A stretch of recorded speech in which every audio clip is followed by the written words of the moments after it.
Okay, so now I'm going to be answering the question is, what can you write off as a landlord?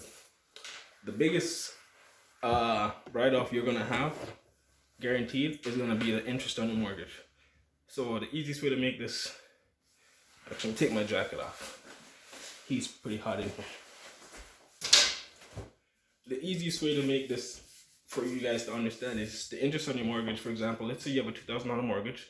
The interest is $800 a month, which is an expense to you. Why? Because it does go towards the principal. So that every month is pretty much gonna reduce your earned income from the actual tenant. So that right there is what you're gonna use to reduce your actual income. For example, if you're getting 2,000 minus the 8, essentially you're only getting 12.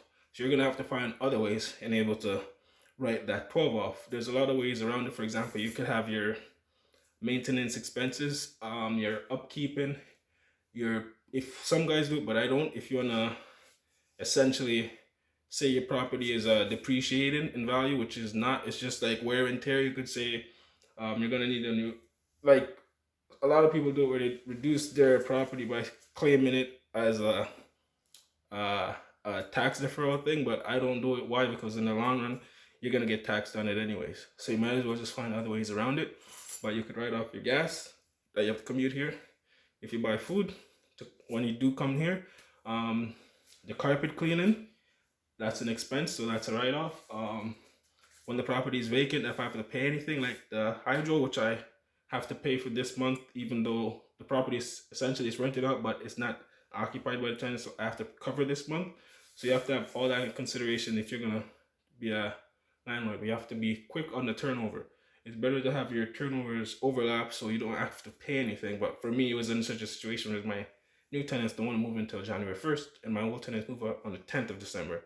So for me, it was in a situation where it's okay, but if you could avoid that, always go that route. But it's okay because that expense for the hydro and any other expenses for this month is a write-off for me. So it helps me in the long run at the end of the year when I'm gonna have to do my taxes.